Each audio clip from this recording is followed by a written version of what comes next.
Bismillah. Assalamualaikum warahmatullahi wabarakatuh. Waalaikumsalam warahmatullahi wabarakatuh. Alhamdulillahilladzi arsala rasulahu bil huda wa dinil haqq liyudhhirahu 'ala ad-dini kullih wa kafa billahi syahida. Allahumma shalli wa sallim wa barik ala nabiyyina wa habibina Muhammadin wa ala alihi wa ashabihi wa man tabi'ahum bi ihsanin ila yaumiddin. Alhamdulillah, Bapak Ibu, sahabat-sahabat Majelis Taklim Ashabul Hijrah rahimani wa rahimakumullah.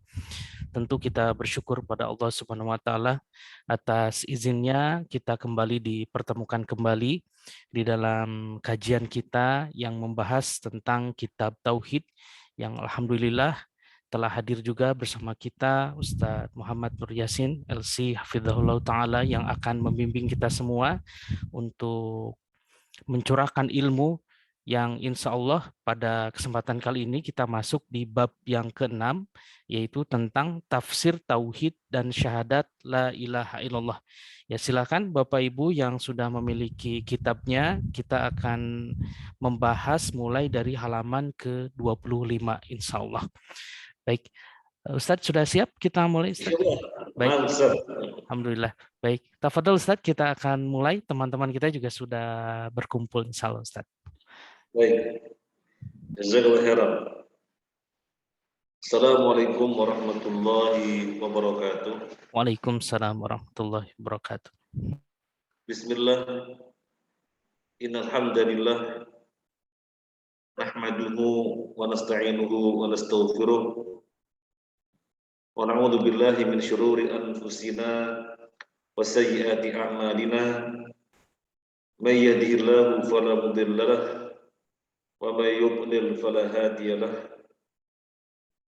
وأشهد أن لا إله إلا الله وحده لا شريك له وأشهد أن محمدا عبده ورسوله اللهم صل على محمد وعلى آله وأصحابه ومن تبعهم بإحسان إلى يوم الدين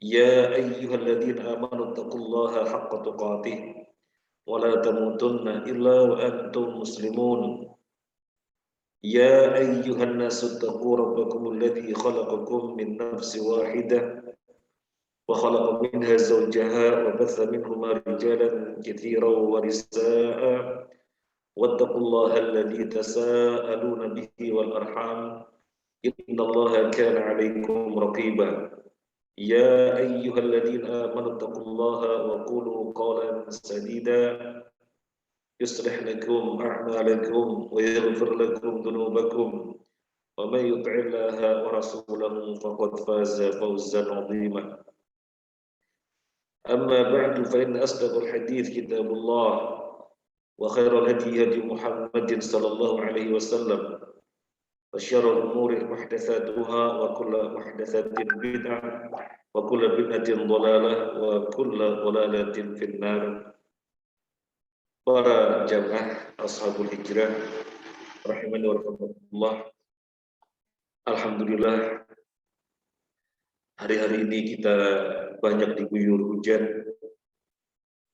Maka jangan lupa kita senantiasa berdoa, Allahumma sayyiban nafi'an.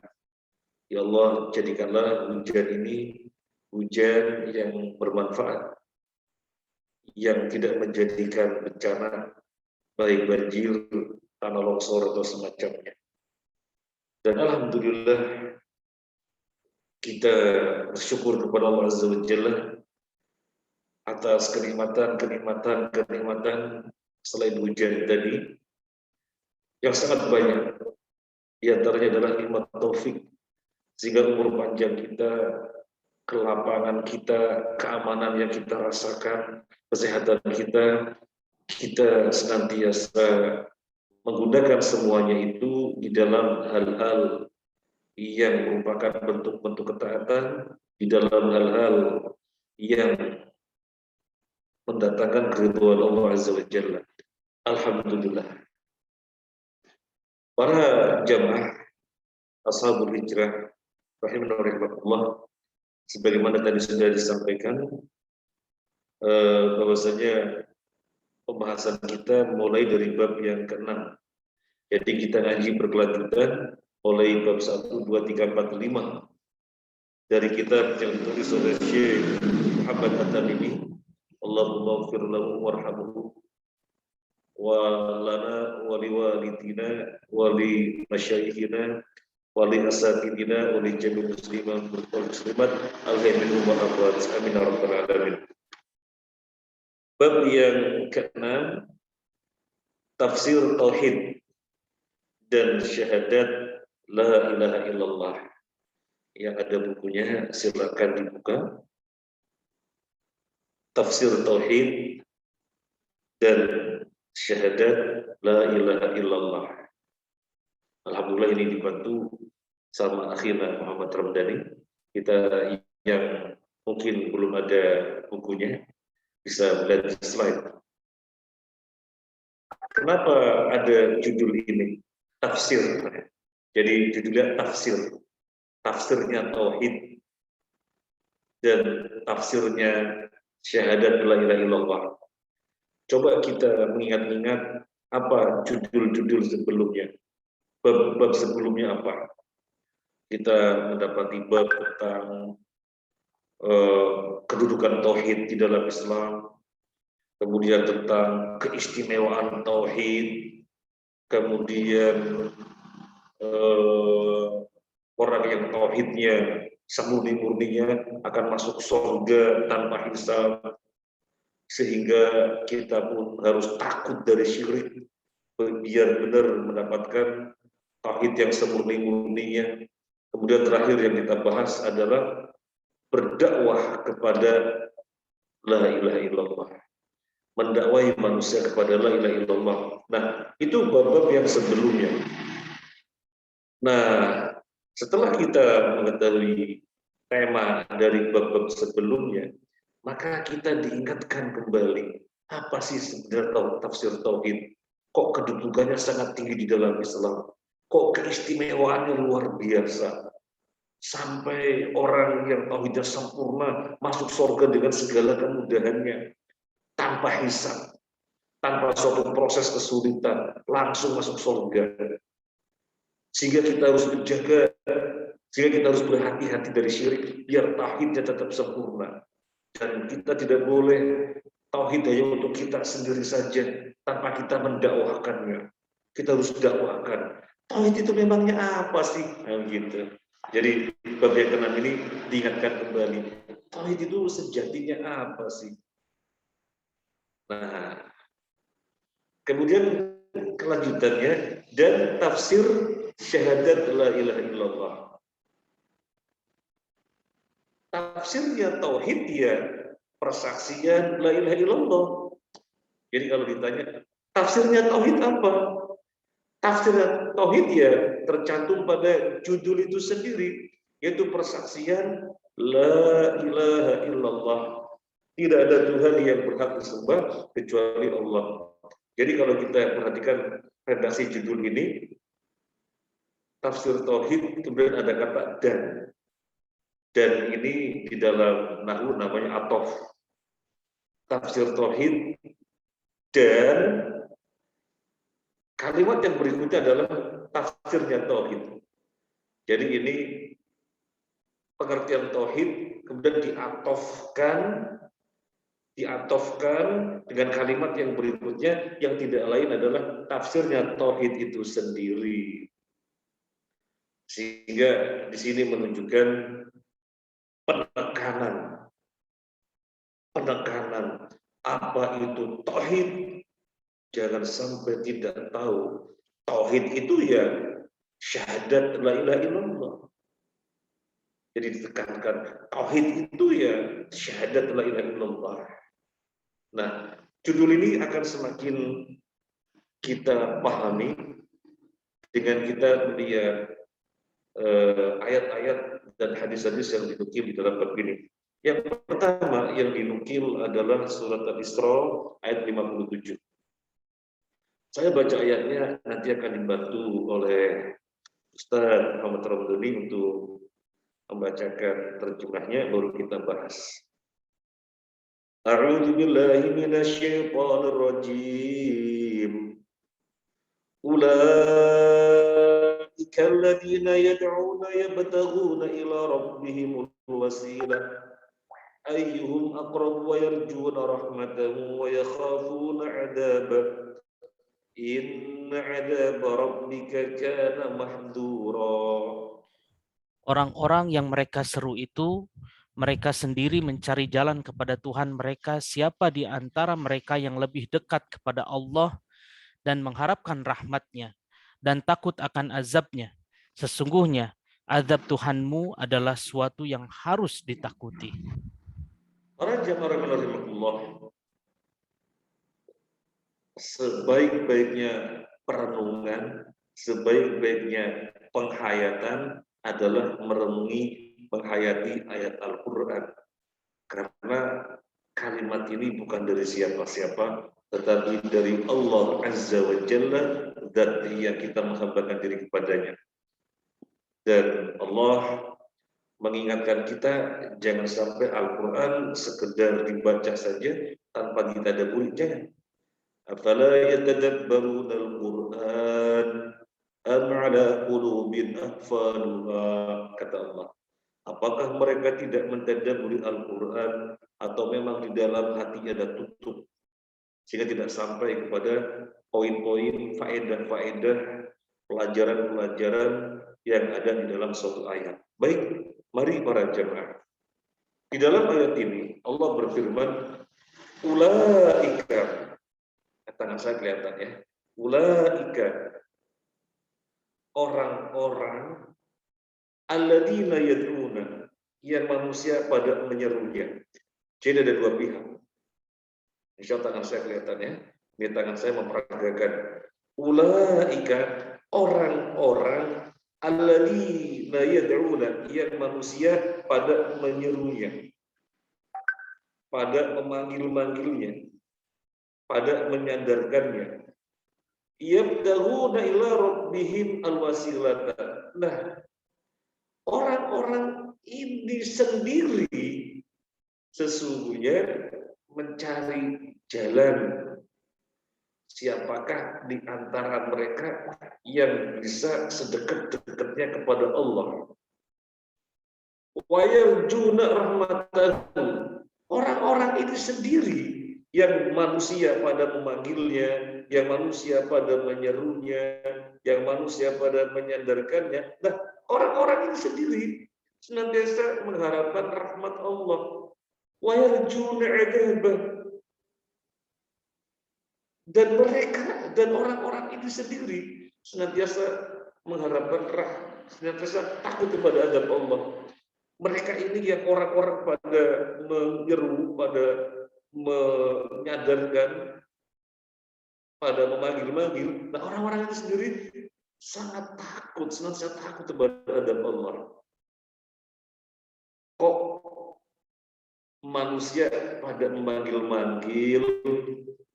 Kok manusia pada menyeru-nyeru? Kok manusia pada menyandarkan? Bahwa orang-orang ini sendiri loh, sesama mereka berlomba-lomba untuk siapa yang sedekat-dekatnya kepada Allah. Kok diseru-seru, kok dipanggil-panggil, kok disandarin? Wah, orang-orang itu sendiri loh senantiasa mencari, mengharapkan rahmat Allah. Kok diseru-seru, kok dipanggil-panggil, kok disandarin? Wong, orang-orang ini sendiri loh senantiasa takut kepada azab Allah. Para jamaah rahimahullah. Jadi apa kita mengatakan terhadap manusia ini? Manusia ini yang menyeru-nyeru orang-orang ini. Orang-orang ini siapa? Orang-orang ini para nabi, para orang-orang soleh, para orang-orang ahli ketaatan. Mereka itu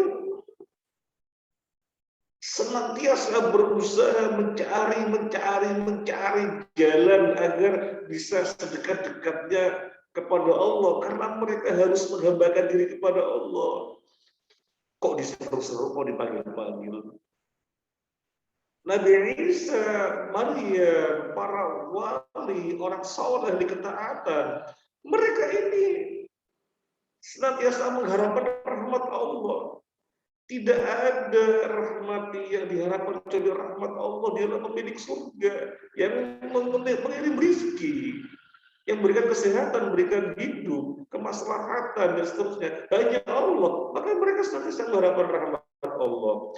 Kok dipanggil-panggil, kok diseru-seru, kok disandarin. Loh, manusia ini sendiri, orang-orang ini sendiri, Nabi Isa, Maryam, dan orang-orang soleh yang lainnya, siapapun, sesungguhnya mereka sangat takut kepada adab Allah, sangat takut kepada adab Allah.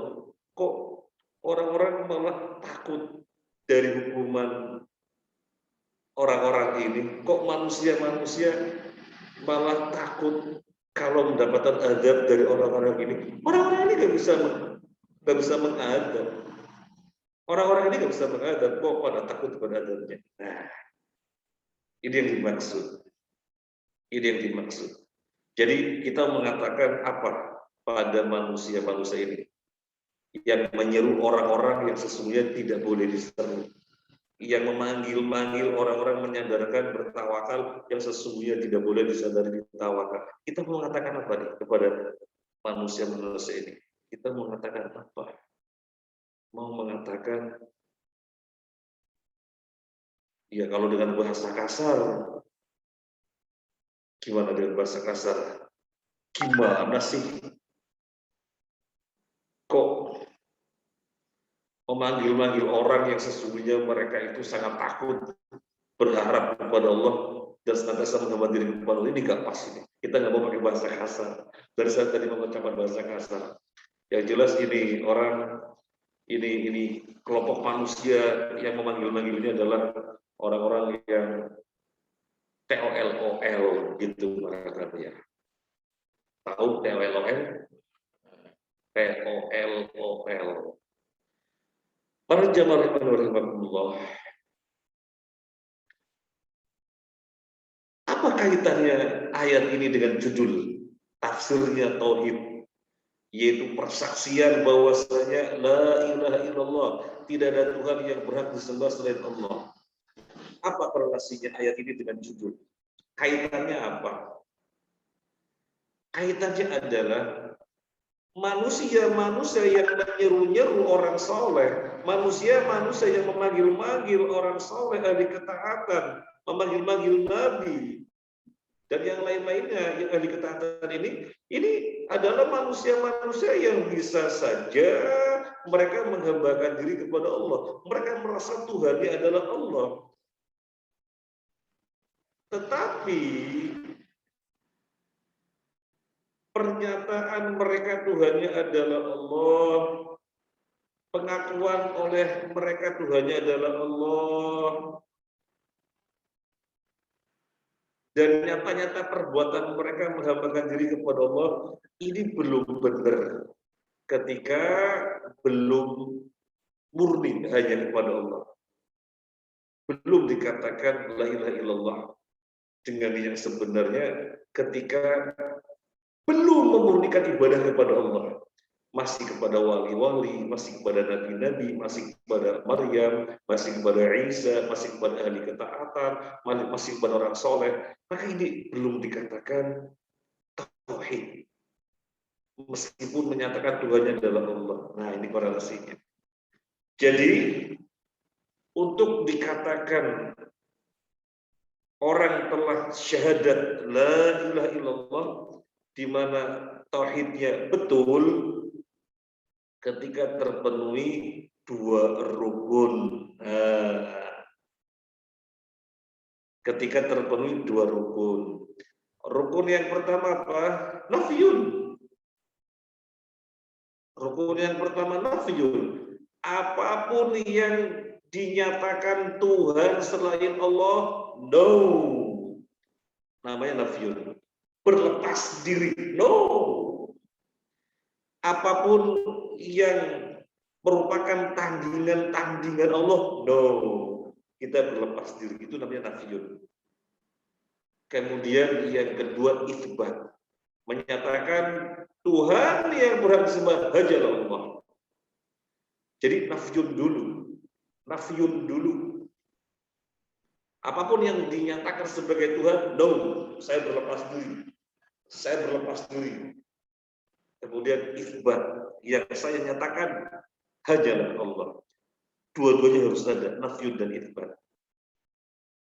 Kalau nafyunnya ditiadakan, jadi rukun yang di bawah hanya satu saja, yaitu itsbat. Siapa Tuhan? Allah. Yang menghidupkan kamu siapa? Allah. Yang memberi rezeki kamu siapa? Allah. Kamu beribadah kepada siapa? Allah.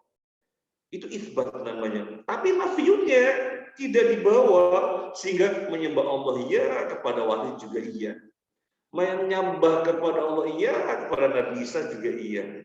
Menghambakan diri kepada Allah iya, kepada orang-orang soleh juga iya. Menghambakan diri kepada Allah iya, menyandarkan kepada malaikat juga iya.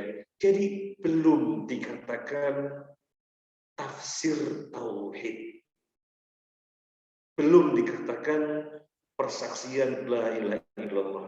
Untuk dikatakan persaksian la ilaha illallah harus dua, nafyun dulu baru itsbat. Nah, para jamaah rahimahullah, realita yang terjadi di tengah-tengah kaum muslimin coba kita perhatikan. Kenyataan yang ada di tengah-tengah kaum muslimin coba kita perhatikan.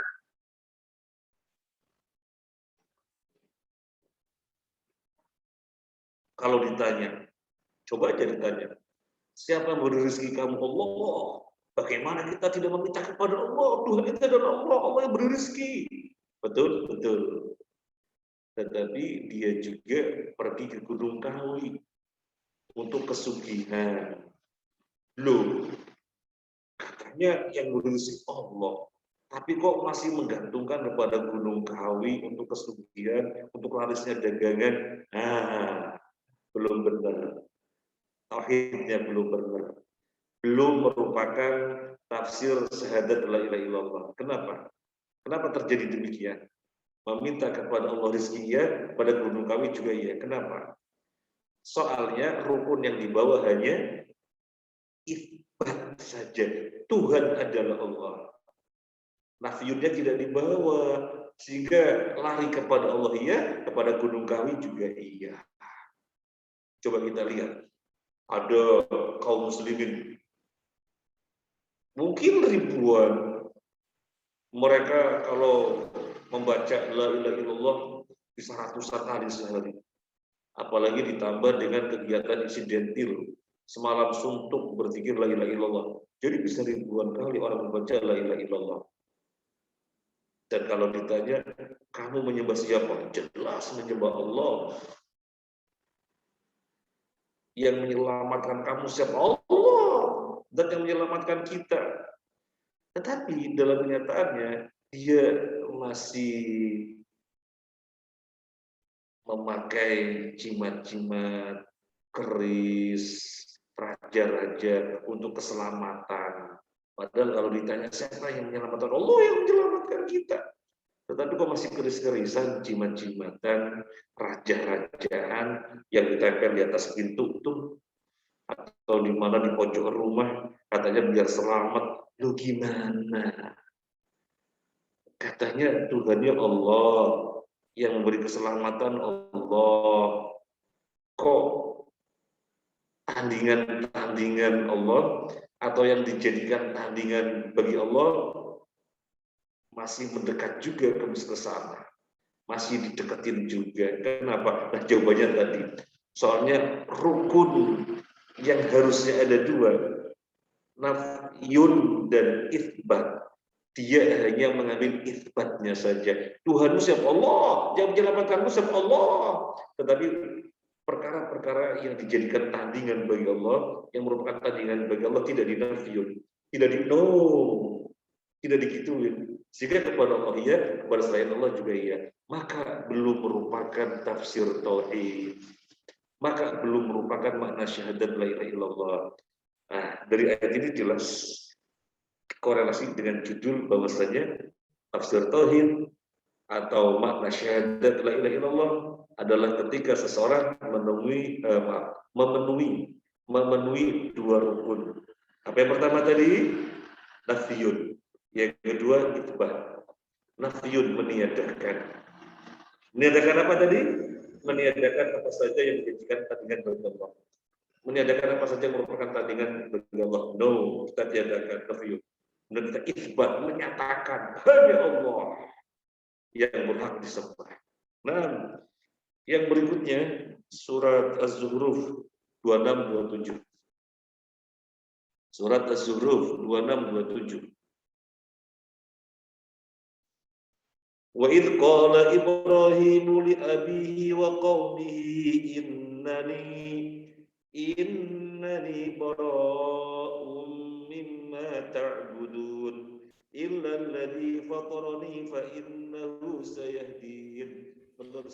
Dan ingatlah ketika Ibrahim berkata kepada bapak dan kaumnya, sesungguhnya aku berlepas diri anti terhadap apa yang kamu sembah, tetapi aku menyembah Tuhan yang menjadikanku, karena sesungguhnya Dia akan memberi hidayah kepadaku. Ini kisah tentang Nabi Ibrahim ketika mendakwai bapaknya dan kaumnya. Dan kita sudah membahas pada pertemuan yang lalu bahwasanya Al-Quran menyatakan Ibrahim alaihissalam sebagai imamnya kaum muslimin, orang yang tunduk patuh kepadanya dan orang yang hanif, yang lurus. Sudah kita bahas pada pertemuan yang lalu. Inna Ibrahim kana ummatan qanitan lillah hanifa wa lam yakun minal musyrikin. Sesungguhnya Ibrahim adalah imam yang muttaqi, terdepan di dalam tauhid, terdepan di dalam penghambaan diri kepada Allah. Dia orang tunduk patuh dan hanif, lurus, tidak pernah bengkok oleh apapun yang akan membengkokkannya. Lurus, itu Ibrahim. Nah sekarang tentang Ibrahim lagi alaihissalam. Nabi Ibrahim mengatakan kepada kaumnya, wahai bapakku, wahai kaumku, innani bara'um mimma ta'budun. Aku ini berlepas diri dari apa yang kalian sembah. Karena bapaknya dan kaumnya, di antara mereka ada menyembah patung dan yang lain-lainnya. Maka Nabi Ibrahim mengatakan, innani bara', aku berlepas diri dari apa yang kalian menghambakan diri. Aku berlepas diri. No. Dari lafaz ini, nafiyun. Jadi meniadakan apapun yang merupakan tandingan bagi Allah. No. Innani bara', aku ini berlepas diri. Mimma ta'budun, dari apa yang kalian sembah. Kelanjutan ayat ini, illalladzi fatarani fa innahu sayahdin. Kecuali zat yang menciptakan aku, di mana dia akan memberi petunjuk aku. Ini Nabi Ibrahim isbat. Kalau semua yang kalian sembah, innani bara', aku berlepas diri. Aku hanya menetapkan zat yang menciptakan aku dan yang beri petunjuk aku. Ini isbat. Jadi seluruh yang merupakan tandingan Allah di bara', no nafyun. Setelah itu isbat. Tuhan hanyalah Allah yang menciptakan aku dan memberi petunjuk aku. Nah, jadi surat Az-Zukhruf ayat 26-27 juga poin besarnya adalah nafiyun dan itsbat. Poin besarnya adalah nafiyun dan itsbat.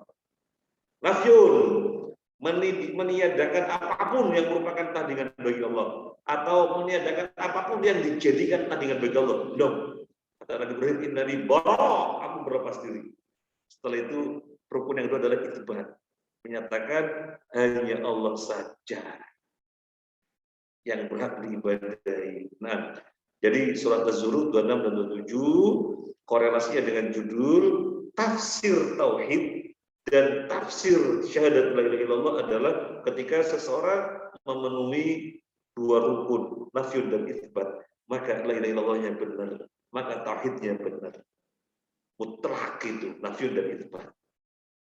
Kemudian yang berikutnya kita baca surat At-Taubah ayat 31. Monggo para jemaah lebih konsentrasi lagi. Mungkin ngantuk-ngantuk gitu ya, karena udaranya dingin gitu ya, enak kalau pakai selimut gitu ya. Masya Allah, Masya Allah. Tetapi tentunya ketika kita bisa mendobrak diri kita sehingga tetap bisa taklim sampai selesai, pahalanya jauh lebih besar. Karena kata Nabi kepada Aisyah radhiyallahu anha, "Fi ma'nahu ajruki hasbana siddiqi."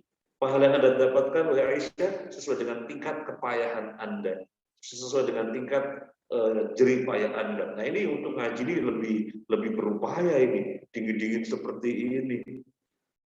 Apalagi kopinya sudah siap lagi. Wah, Masya Allah, sama pisang goreng. Pengennya sih nggak ngaji, tetapi bisa ngaji, Masya Allah. Pahala lebih besar insya Allah. Baik, kita baca surat At-Taubah ayat 31. Ittakhadhu ahbarahum wa rubbanahum arbaban min dunillahi wal masih ibn Maryam wa ma umiru illa liya'budu ilahan wahida la ilaha illahu subhanahu amma yusyrikun. Mereka menjadikan orang-orang alimnya dan rahib-rahib mereka sebagai Tuhan selain Allah. Dan juga mereka mempertuhankan Al-Masih putra Maryam. Padahal mereka hanya disuruh menyembah Tuhan yang Maha Esa. Tidak ada Tuhan yang berhak disembah selain Dia. Maha suci Allah dari apa yang mereka persekutukan. Para jamaah Ashabul Hijrah rahimahullah, ini tentang orang Yahudi dan orang Nasrani, Bani Israel. Orang Yahudi, mereka menjadikan ahbar. Ahbar itu siapa? Ahbar itu orang ahli ilmunya. Ahli ilmu, bahasa kita ulama. Mereka menjadikan ulama-ulamanya dan ruhban. Ruhban itu ruhban, artinya orang yang ahli ibadah. Jadi ahli ilmu, ahbar, dan ahli ibadah, ruhban, itu dijadikan sebagai Tuhan-Tuhan selain Allah. Itu orang Yahudi. Menjadikan orang-orang alimnya dan orang-orang ahli ibadahnya sebagai Tuhan-Tuhan selain Allah. Dijadikan tandingan-tandingan sebagai Tuhan selain Allah. Demikian pula Nasrani. Wal Masih ibn Maryam. Demikian pula Nasrani. Mereka menjadikan Al-Masih Isa ibn Maryam sebagai Tuhan, tandingan bagi Allah. Ini orang-orang Nasrani. Wa ma umiru illa liya'budu ilaha wahida. Padahal mereka, baik Yahudi ataupun Nasrani, telah diperintahkan agar menyembah kepada Tuhan yang satu saja, yaitu Allah Jalla Jalaluhu.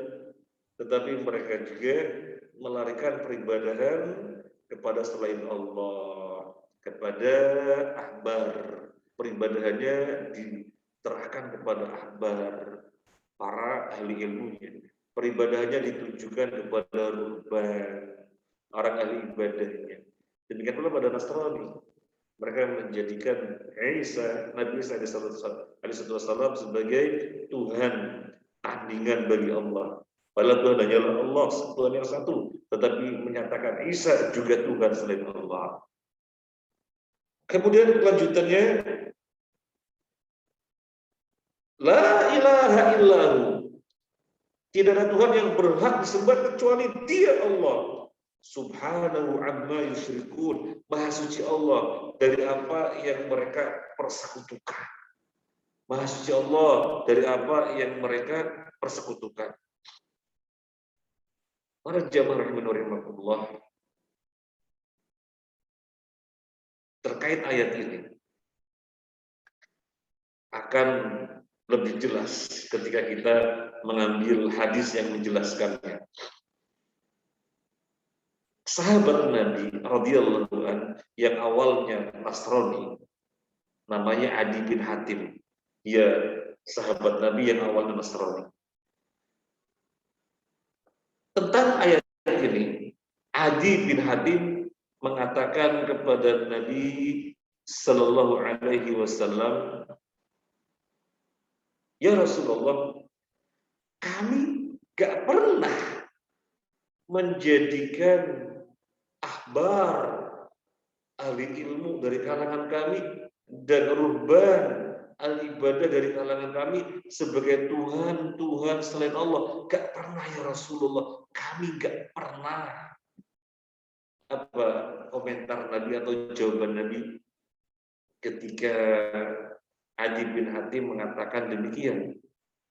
Gak ada orang Nasrani seperti itu menjadikan ahli ilmunya atau istilahnya pendeta dan orang-orang ahli ibadahnya sebagai Tuhan selain Allah. Enggak ada. Ini kata Adi bin Hatim. Apa jawaban Nabi sallallahu alaihi wasallam? Bukankah ketika ahbar dan ruhban menghalalkan yang haram atau sebaliknya mengharamkan yang halal, kalian mengikuti? Iya, kalau itu iya. Ahbar ruhban mengatakan halal, yang kami ikut halal, atau sesuatu yang halal mereka katakan haram, yang kami ikut haram. Kalau itu iya ya Rasulullah. Apa jawaban Nabi? Nah itulah bentuk kamu menyembah mereka. Itulah bentuk kamu menyembah mereka. Karena siapa yang memiliki hak tasyri'? Siapa yang memiliki hak menyatakan ini haram, ini halal, ini halal, ini haram? Siapa yang memiliki hak seperti itu? Hanya Allah saja. Sehingga jangan sekali-kali ada orang menandingi Allah. Yang Allah halalkan dinyatakan haram, yang Allah haramkan dinyatakan halal, dibolak-balik, itu namanya menandingi Allah. Nah dalam hal ini ahbar dan ruhban bolak-balik hukum, kemudian orang-orang pada mengikutinya. Berarti orang-orang menyembah ahbar dan ruhban ini yang mereka menjadi tandingan bagi Allah karena mereka memasuki wilayah tasyri', penetapan syariat yang sesungguhnya itu hak Allah saja, tapi mereka masuk ke dalamnya sehingga mengubah-ubah hukum. Orang-orang pada mengikutinya. Berarti orang-orang menyembah ahbar dan ruhban itu. Meskipun mereka merasa hanya menyembah Allah saja, tapi kenyataannya demikian, mentaati apa yang dihalal atau diharamkan oleh ahbar dan ruhban namanya menyembah mereka. Apa kaitannya dengan judul? Apa kaitannya dengan judul? Tafsir Tauhid. Yang tidak lain adalah menyatakan tidak ada Tuhan yang berhak disembah kecuali Allah, maka tafsirnya akan benar. Orang akan benar tauhidnya kalau memenuhi dua rukun, nafyun dan itsbat. Jadi kita sudah paham Allah adalah Tuhan. Di antara wewenangnya atau haknya adalah menetapkan syariat. Maka kita tidak melarikan kepada orang lain. Kita tidak melarikan kepada orang lain yang mutak-mutik hukum Allah ini. Kalau kita mengikutinya dan menyatakan itu sebagai kebenaran yang absolut juga yang harus diikuti, namanya kita menjadikan mereka sebagai tandingan Allah. Nggak benar tauhid kita. Gak benar tauhid kita, gak benar la ilaha illallah kita, gak benar. Kenapa? Kenapa? Sebab utanya kenapa? Padahal kalau ditanya, siapa yang menetapkan syariat? Allah. Siapa yang menyatakan halal atau haram atau yang siapa menyatakan? Siapa yang punya hak? Allah. Dalam kenyataannya kita mentaati patuh kepada ahbar dan ruhban yang utak-utik syariat. Namanya menjadikan mereka sebagai tandingan Allah. Tauhidnya belum benar. Makna syahadat la ilaha illallahnya belum benar.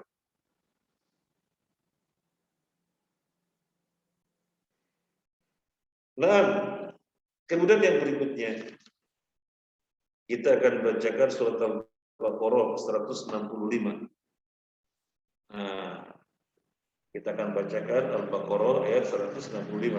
Monggo para jemaah bisa dilihat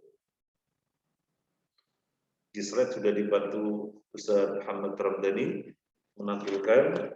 Kita baca sekali lagi Al-Baqarah 165. Wa minan nasi man yattakhidhu min dunillahi andadan yuhibbunahum kahubbillah walladzina amanu asyaddu hubban lillah.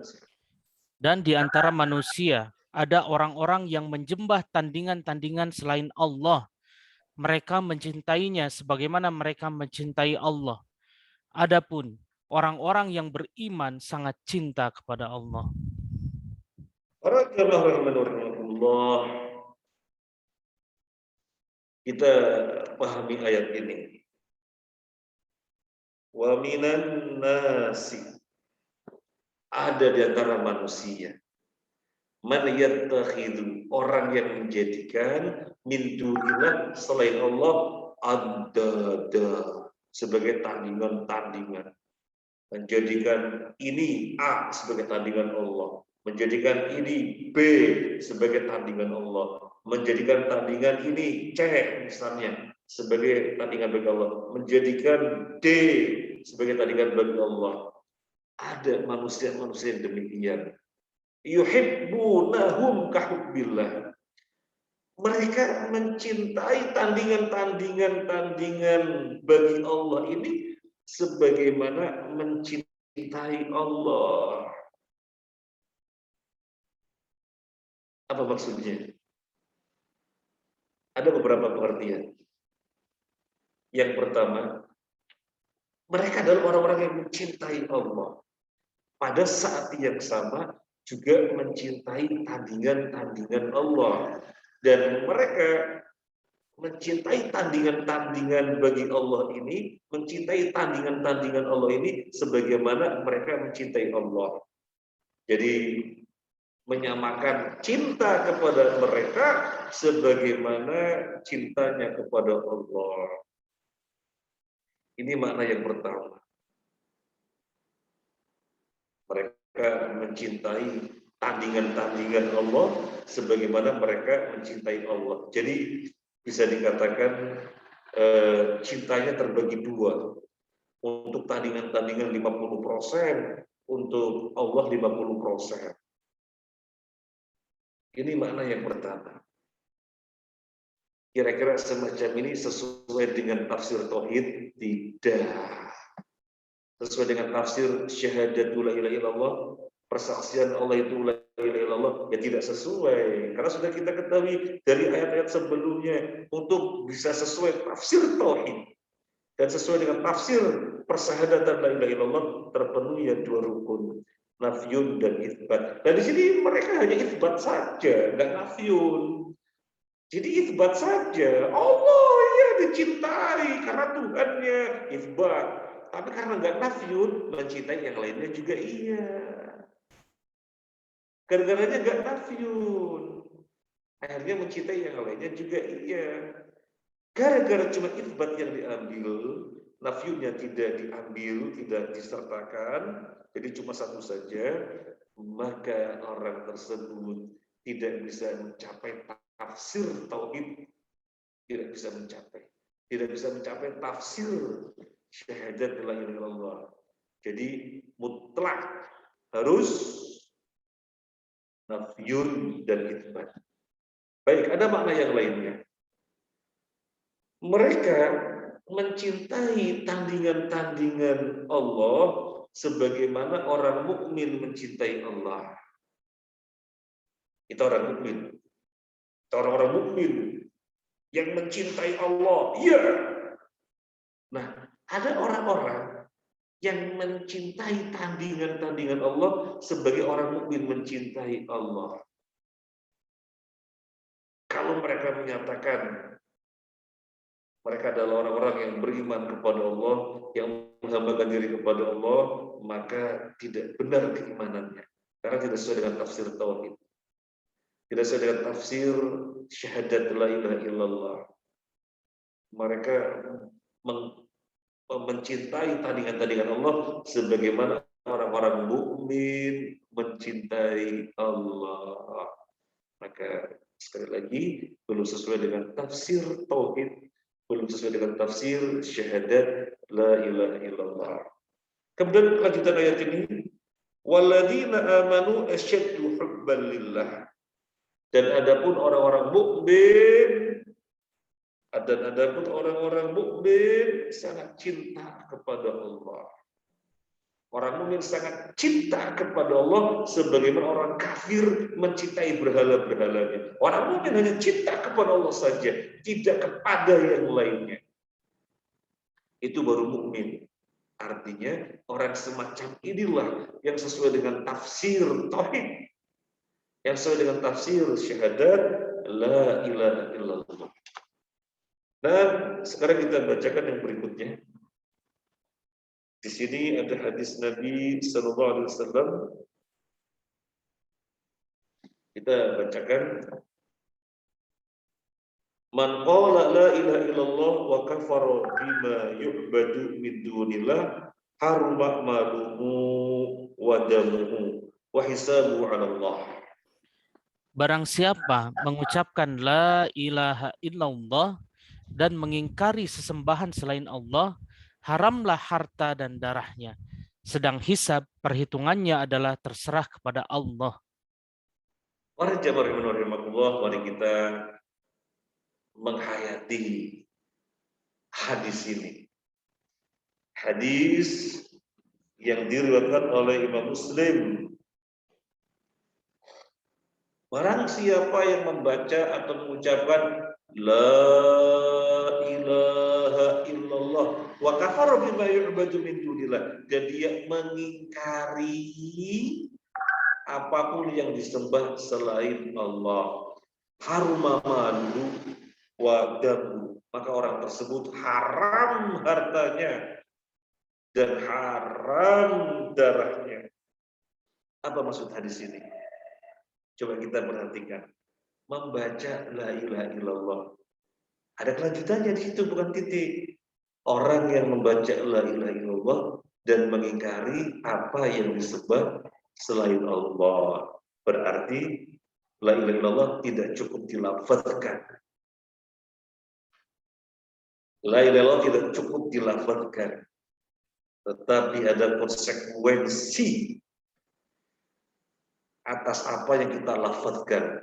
Kalau kita melafazkan la ilaha illallah, apa konsekuensinya? Apapun yang merupakan tandingan Allah, no. Kata Nabi Ibrahim, innani bara, aku berlepas diri dari itu. Jadi kita menafikannya.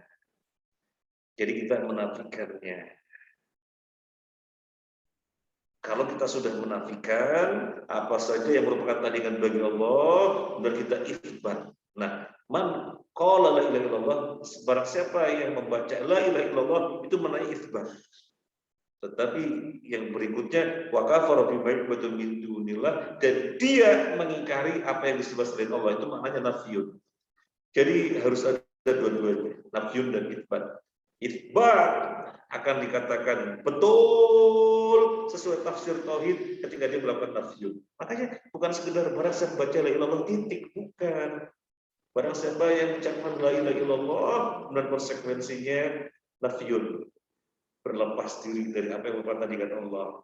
baru benar tafsir tauhidnya, baru benar makna syahadat la ilaha illallahnya, sehingga orang ini haram hartanya, nggak boleh diambil hartanya, nggak boleh.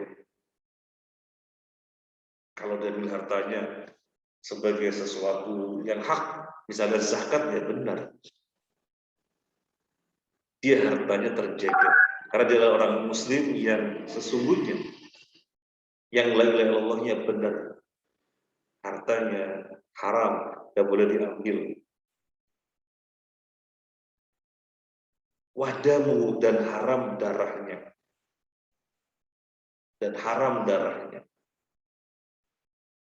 karena apa? Karena dia mengucapkan la ilaha illallah dan mengingkari apa yang merupakan tandingannya, maka dia itu muslim. Apa maksud yang berikutnya? Wa hisabu 'ala Allah, dan perhitungannya adalah terserah Allah. Ini menunjukkan kita ini menghukumi sesuatu berdasarkan zahirnya.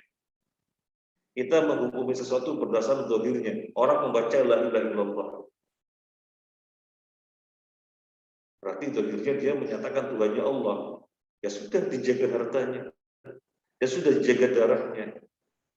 Apa yang sesuai dalam hatinya kita tidak tahu, maka perhitungannya ada pada Allah. Karena Allah yang mengetahui zahir dan batin. Adapun ranah manusia zahirnya saja. Oh, dia ucapkan la ilaha illallah, ya berarti zahirnya harus dijaga hartanya dan darahnya. Nah, kemudian kalau pertanyaannya, apakah dia itu sesuai dengan tafsir tauhid, sesuai dengan tafsir syahadat la ilaha illallah? Jawabannya iya, kalau mengingkari apapun yang merupakan tandingan bagi Allah. Kalau mengingkarinya seluruh tandingan-tandingan tersebut, maka iya, sesuai tafsir tauhid, sesuai tafsir syahadat la ilaha illallah. Nah, sedikit keluar dari pembahasan. Jadi kita orang itu, kita semua orang, kalau menghukumi sesuatu berdasarkan zahirnya. Zahirnya bagaimana? Itu kita melihat zahirnya. Urusan batin itu urusan Allah Azza wa Jalla. Allah yang menyikap perkara-perkara yang tersembunyi yang kita tidak tahu. Baik, jadi korelasinya dengan judul apa? Sudah jelas insyaallah ya. Korelasi dengan judul, orang untuk dikatakan tafsir tauhid sesuai tafsir tauhid dan sesuai tafsir syahadat la ilaha illallah, bukan sekedar ucapan la ilaha illallah, bukan sekedar mengucapkan, tapi juga ada konsekuensinya, yaitu berlepas diri dari apapun yang disembah selain Allah. Jadi lagi-lagi kembali kepada nafyu dan itsbat. Nah, sekarang yang berikutnya, ayat 28. Ayat 28. Kita lihat, waja'alaha kalimatan baqiyatan fi aqibi la'allahum yarji'un. Enggak, Ustaz? Dan Ibrahim menjadikan kalimat tauhid itu kalimat yang kekal pada keturunannya supaya mereka kembali kepada kalimat tauhid itu. Allahu Akbar. Kembali lagi kepada Nabi Ibrahim. Dan Ibrahim menjadikan kalimat tauhid itu sebagai kalimat yang kekal pada keturunannya. La'allahum yarji'un. Semoga mereka kembali kepada kalimat tauhid tersebut. Ini upaya Nabi Ibrahim itu bukan sekedar untuk dirinya sendiri, tetapi juga pada orang lain, khususnya keturunannya. Ini sesuai dengan judul yang sebelumnya. Orang tauhidnya benar kalau dia menunjukkan suatu bukti, ngajak-ngajak orang lain agar bertauhid juga, baru benar. Yang lalu ibaratnya apa? Kita sampaikan, ibarat orang merasakan suatu makanan yang sangat enak, sangat terkesan sekali, pokoknya gue enak, maka dia pasti tidak diam. Dia ngajak keluarganya, oh jangan lewat makan di sana, enak-enak. Nah demikian pula kalau orang sudah paham tafsir tauhid dan makna syahadat la ilaha illallah, di mana dia akan datang kemaslahatan dunia akhirat, maka dia tidak tinggal diam. Nabi Ibrahim pun di dalam ayat ini dinyatakan sebagai orang yang menjadikan kalimat tauhid dengan pengertian yang sesungguhnya, itu tafsir tauhid. Makna syahadat Allah agar juga kekal pada keturunannya. Kita juga harus begitu. Jadi jangan sampai kita berbuat sesuai dengan tafsir tauhid, kita berbuat sesuai dengan tafsir persyahadatan la ilaha illallah, tapi keturunan kita tidak. Nah, jangan sampai. Caranya bagaimana? Nah, caranya bagaimana? Jawaban singkatnya begini. Jawaban singkat. Kita sebagai orang tua harus memilih lembaga pendidikan yang bagus. Jangan sekadar mentereng gedungnya, lengkap fasilitasnya, tapi kurikulumnya enggak ditengok. Gimana tentang akidahnya, gimana tentang ibadahnya, tentang muamalahnya, tentang akhlaknya. Oh, ternyata enggak disinggung. Ternyata yang diajarkan adalah perkara-perkara kemaslahatan duniawi saja. Bisa ini menguasai ini, terapin ini. Sehingga menjauhkan peserta didik dari agama. Diarahkan menjadi orang yang hedonis, diarahkan menjadi orang yang sekuler, yang menguasai dunia tetapi bobrok akidahnya. Auzubillah min dzalik. Cari lembaga pendidikan dan kita melihat, cek dulu kurikulumnya. Kalau ternyata yang kurikulumnya bagus, harus agak mahal, bismillah, agak mahal, korbankan uang lebih banyak dikit, tetapi anaknya sesuai tafsir tauhid, sesuai tafsir persaksian la ilaha illallah, sehingga tumbuh sebagai orang yang menghambakan diri kepada Allah, apapun tempatnya, dimanapun posisinya, apapun pekerjaannya, semuanya dalam rangka menghambakan diri kepada Allah. Kenapa? Orang tuanya mengkondisikan dari awal. Orang tuanya mengkondisikan dari awal. Coba kita lihat sekarang. Coba kita lihat. Bukankah Nabi Shallallahu Alaihi Wasallam bersabda, "Kullu mauludin yuladu 'alal fitrah, fabawahu hawidani aw yunasirani aw yumajjisani," atau kama qala Nabi. Setiap anak yang terlahir itu dalam keadaan fitrah menghambakan diri kepada Allah saja. Tapi kemudian kedua orang tuanya lah yang menjadikannya Yahudi atau Nasrani atau Majusi. Gedenya jadi Yahudi. Gedenya jadi Nasrani. Gedenya jadi Majusi atau yang lainnya. Kenapa? Orang tua yang menjadikannya. Jadi karena ada pengaruh dari luar sehingga fitrah ini berubah. Dan pengaruh yang paling dekat adalah orang tuanya sendiri. Lalu orang tuanya sendiri tidak perhatian. Contohnya tadi menyekolahkan di lembaga yang tidak jelas. Ya, dia berubah dari fitrahnya. Sehingga dari kecil lahir di atas fitrah, gedenya nyembah Nyai Roro Kidul. Sejak kecil fitrah sesuai dengan fitrah yang Allah ciptakan sejak lahir, gedenya jimat-jimatan dan yang lain-lainnya. Maka tiruan Nabi Ibrahim. Nabi Ibrahim berupaya keras agar keturunannya di atas kalimat ini, kalimat tauhid, sehingga semuanya itu kembali kepada tauhid. Karena Nabi Ibrahim mengkondisikannya. Wa ja'alaha kalimatan baqiyatan fi aqibi ba'dahum yarji'un. Kemudian yang berikutnya surat Al-Baqarah 167. Al-Baqarah ayat 167. Wa ma hum bi kharijina minan nar. Dan sekali-kali mereka tidak akan keluar dari neraka. Dan sekali-kali mereka tidak akan keluar dari neraka. Siapa? Siapa? Ya orang kafir. Orang kafir ini siapa? Ya orang tidak mentauhidkan Allah. Apakah kalau ditanya Siapa Tuhannya? Siapa menciptakan langit dan bumi? Apakah mereka tidak menjawab Allah? Ya mereka menjawabnya Allah. Dalam Al-Quran banyak. Wala in sa'altahum man khalaqas samawati wal ardi la yaqulunna Allah. Dan kalau kamu tanya kepada mereka, siapa menciptakan langit dan bumi? Coba perhatikan jawaban mereka. Apakah akan mereka jawab? Mereka bisa menjawab Allah. Jadi mereka memanggil Allah, menyembah kepada Allah, merasa menghambakan diri kepada Allah. Tapi kok dinyatakan kafir? Yang Nabi perangi mereka, yang hartanya halal diambil sebagai ghanimah. Kalau yang haram diambil kan hartanya muslim. Harus dijaga itu, hartanya muslim. Tapi mereka diambil halal sebagai ghanimah. Karena mereka bukan muslim. Loh kok bukan muslim ya? Padahal biasa menyebut Allah, memanggil Allah. Mereka tidak bisa disebut muslim. Kategorinya masih kafir. Dan neraka selama-lamanya tidak bisa keluar. Soalnya apa? Tafsir tauhidnya nggak benar.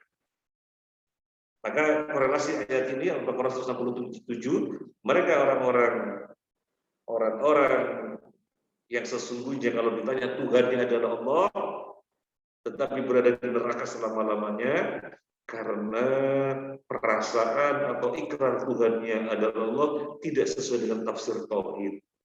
Tidak sesuai dengan tafsir tauhid, tidak sesuai dengan tafsir persyahadatan, persaksian la ilaha illallah.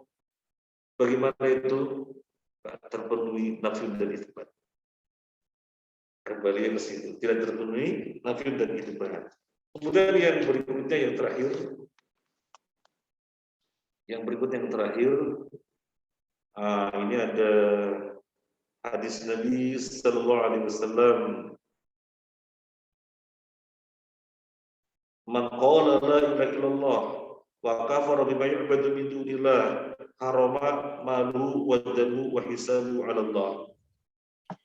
Barang siapa mengucapkan la ilaha illallah dan mengingkari sesembahan selain Allah, maka haramlah harta dan darahnya. Sedang hisab perhitungannya adalah terserah kepada Allah Azza wa Jalla.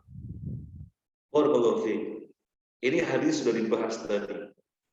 Kita lihat redaksinya, barang siapa mengucapkan la ilaha illallah wa kafara bima yu'badu min dunillah, dan dia mengingkari apa yang disembah selain Allah.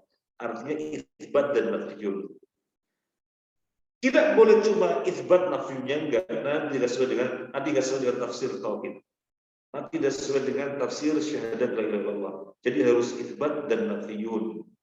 Nah, orang yang itsbat dan nafiyun berarti muslim, maka haram mal, hartanya, darahnya.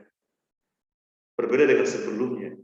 Mereka dinyatakan kafir dan Nabi perangi dan barangnya diambil sebagai ghanimah karena halal. Kalau orang kafir, hartanya sebagai ghanimah. Orang muslim tidak boleh. Orang muslim tidak boleh. Haram. Nah, jadi korelasi dengan judul sudah dibahas tadi, ini diulangi lagi hadis ini, bahwasanya tafsir tauhid adalah syahadat la ilaha illallah, yaitu terpenuhinya dua rukun. Yang pertama nafyun, apapun yang merupakan tandingan Allah atau apapun yang dijadikan tandingan bagi Allah, no. Nabi Ibrahim mengatakan innani bara, aku berlepas diri dari apapun yang kalian sembah. Illalladzi fatarani. Yang kedua adalah itsbat. Menyatakan Tuhan adalah Allah. Jadi bukan itsbat saja, tapi nafiyun dan itsbat. Orang beritsbat harus nafiyun. Kira ini yang bisa kita sampaikan Ustaz Muhammad Ramdhani. Semoga bermanfaat. Saya kembalikan dulu kepada beliau. Tafadhol Ustaz. Masya Allah. Jazakallahu khairan Ustaz atas curahan ilmunya yang disampaikan kepada kita semua. Dan tentunya dua kata malam ini yang harus kita ikat di dalam catatan kita itu tadi yang Ustaz, nafiyun dan itsbat. Berulang kali diulang oleh guru kita Ustaz Muhammad Nur Yasin, dan semoga ini bisa kita kawal terus sampai ajal menjemput kita semua Ustaz ya. Nafiyun dan itsbat ini jangan sampai lepas gitu ya. Itu Masya Allah. Jazakallahu khairan Ustadz sudah membasuh paradigma tauhid saya terutama khususnya dan rekan-rekan kita semua, sahabat-sahabat kita yang hadir di kesempatan malam ini, Masya Allah. Ustadz, ada pertanyaan Ustadz dari kawan kita. Monggo. Assalamualaikum Ustadz. Waalaikumsalam warahmatullahi. Izin bertanya, bagaimana jika kita menemukan jimat yang sudah tidak bertuan? Bagaimana memusnahkannya?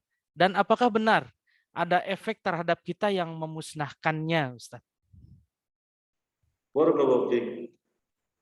Sahabat Ashabul Hijrah rahimahullah, kita sangat akrab dengan kalimat la haula wala quwwata illa billah.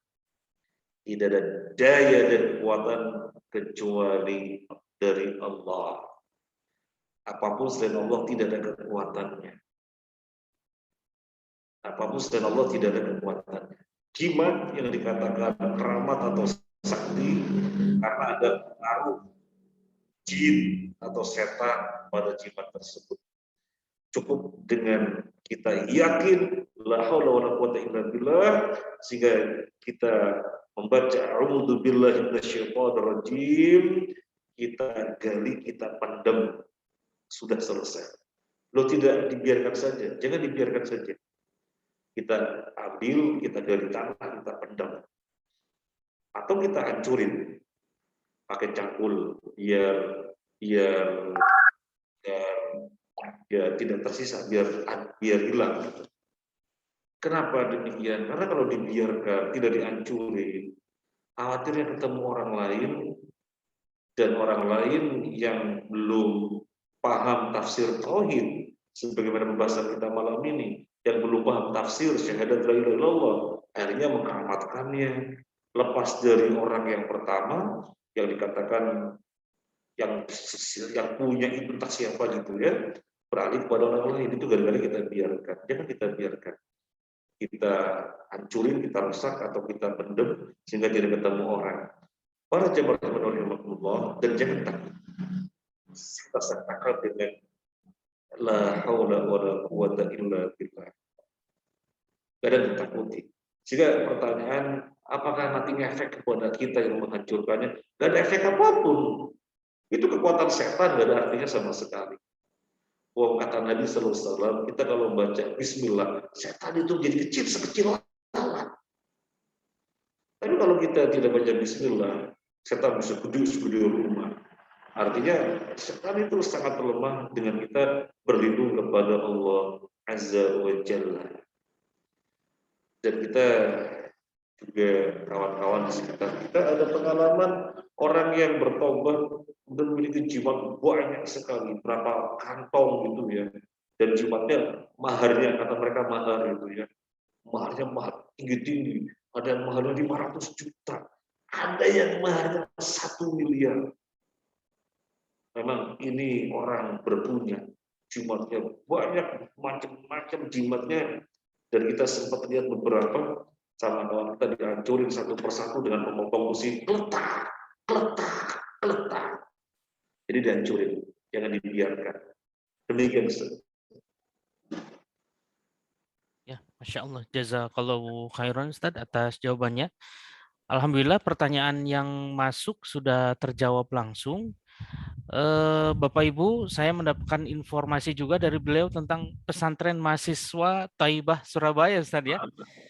Mungkin melalui ini bisa disampaikan Ustadz, siapa tahu mungkin saudara-saudara kita yang hadir juga di sini mendapatkan manfaat dari programnya Ustadz dari Yayasan Nidaul Fitrah. Monggo Ustadz, ada informasi yang sangat produktif yang mungkin insya Allah bermanfaat untuk Bapak Ibu atau putra Bapak Ibu sekalian ini ya tentang pesantren mahasiswa Thaibah Surabaya. Ya, jazakallahu khairan.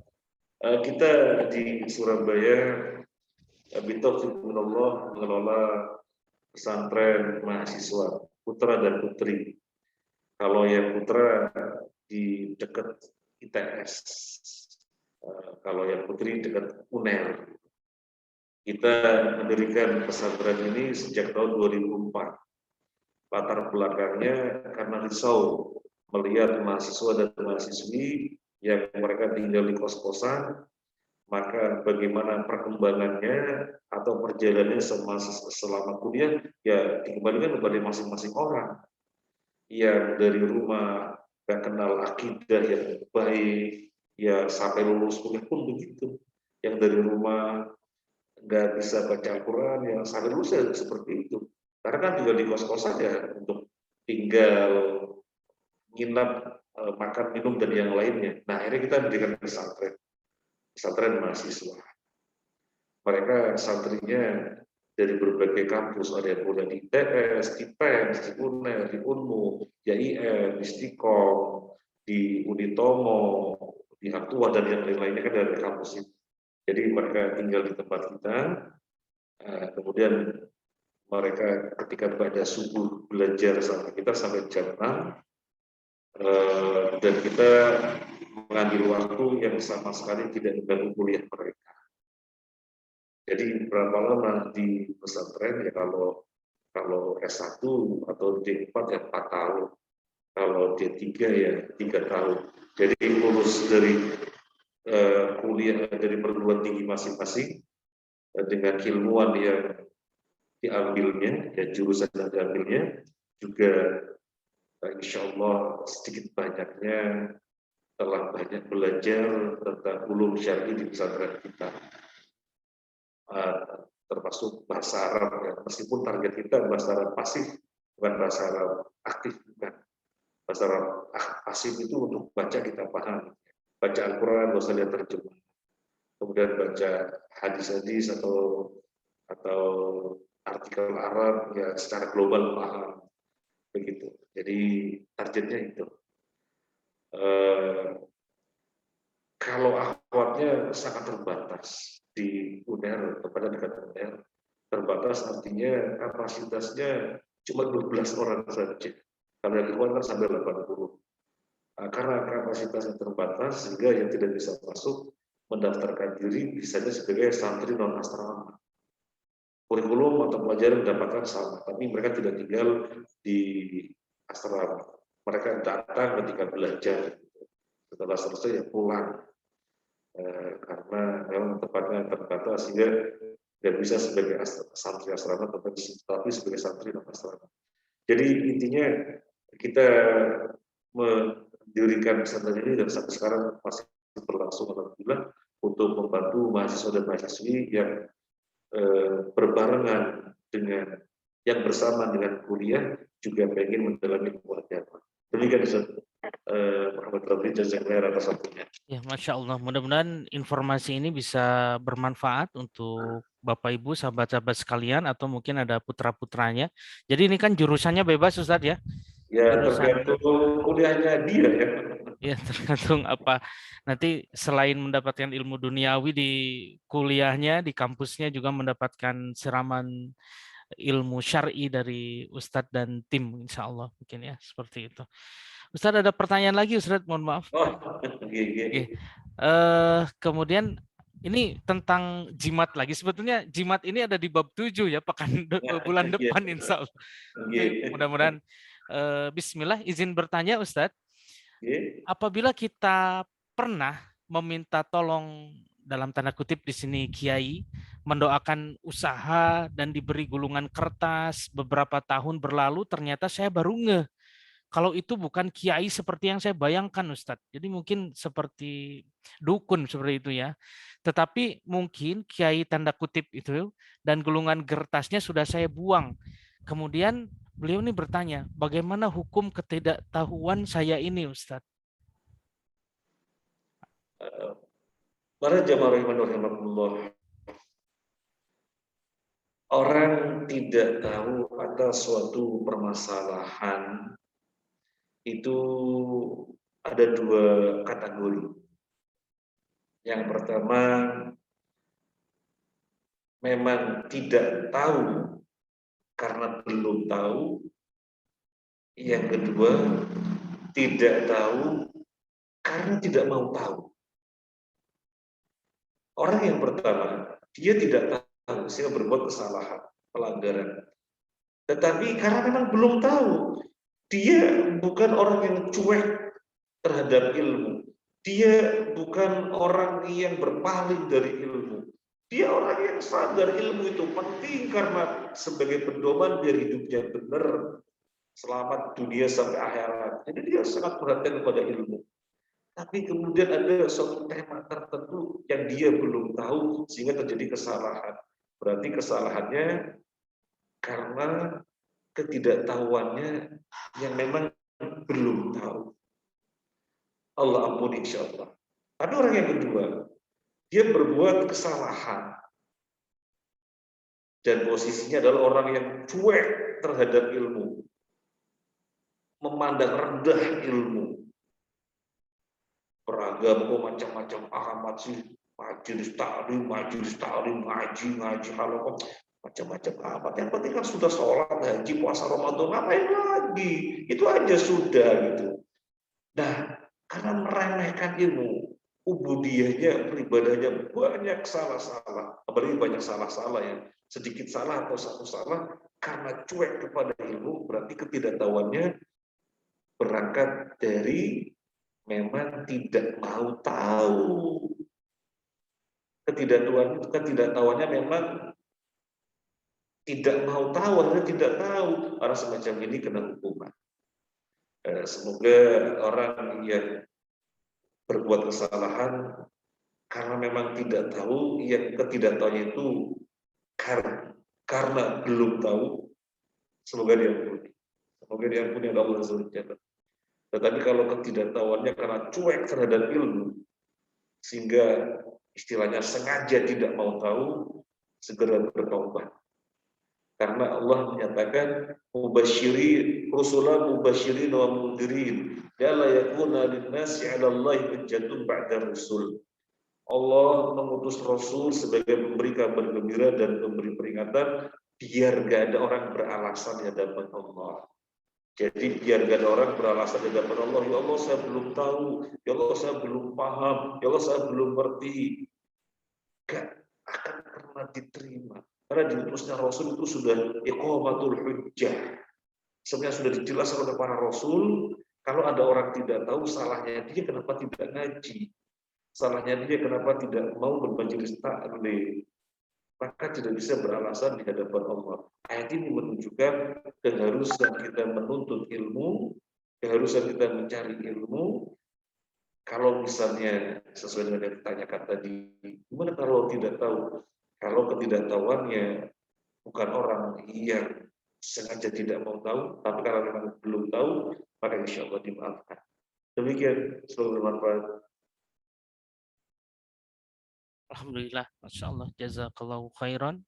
Mohon doa Ustadz, semoga majelis ini juga bisa membuat teman-teman kita ini menjadi lebih tahu ilmu syar'i ini Ustadz. Insya Allah, insya Allah. Ya. Wafaqanallahu iyyakum jami'an. Amin ya Allah. Satu lagi Ustadz, berkenan Ustadz, ada satu yang masuk. Jadi ini tentang raja gitu Ustadz. Jadi beliau ini pernah mendapati ada tulisan-tulisan Arab, tapi nggak tahu apakah itu berasal dari Al-Quran atau tidak. Itu yang pertanyaan yang pertama. Kemudian yang kedua, ini mungkin yang sering banyak kita jumpai ini Ustadz. Apakah termasuk amalan Ustadz membaca surat-surat tertentu dengan yang banyak gitu? Pertanyaannya ada dua itu Ustaz. Iya, yang baik. terakhir insyaallah. Yang pertama tentang masalah tulisan-tulisan dari Al-Quran atau bukan, terus digulung-gulung. Seandainya itu dari Al-Quran, maka penempatannya keliru. Karena Al-Quran bukan ditulis, bukan digulung-gulung, dimasukkan ke dalam kantong, digantung. Al-Quran bukan ditentukan. Ayat-ayat Al-Quran untuk dibaca. Ayat-ayat untuk dibaca, bukan untuk ditulis, kemudian digantungkan dan yang lainnya. Bukan. Itu seandainya ayat Al-Quran. Kalau bukan ayat Al-Quran, ya sudah tentu kesyirikan. Kalau bukan ayat Al-Quran, mungkin mantra-mantra apa, sudah jelas kesyirikan. Saya ulangi lagi, seandainya ayat Al-Quran, tindakannya salah. Karena Al-Quran itu untuk dibaca. Jadi ambil air, kemudian kita bacain ayat Al-Quran. Jadi ambil air dibacain ayat Al-Quran itu betul.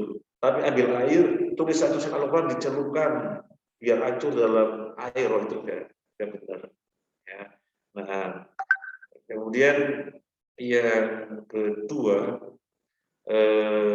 tentang apa tadi Ustaz ya? Tadi tentang ini Ustaz, tentang apakah boleh kita membacakan surat-surat tertentu dengan jumlah yang banyak gitu gitu. Oh, membaca surat-surat tertentu dalam jumlah tertentu. Para jamaah rahimanullah wa khairul hadi hadi Nabi sallallahu alaihi wasallam. Sebaik-baiknya petunjuk adalah petunjuk Nabi sallallahu alaihi wasallam. Beliau adalah teladan bagi seluruh manusia. Jadi kita berbuat cukup meniru beliau. Ada enggak beliau mengajarkan Al-Quran dibaca sekian dalam bilangan tertentu? Ada enggak semacam itu? Ketika tidak ada, berarti bukan dari Nabi Sallallahu Alaihi Wasallam.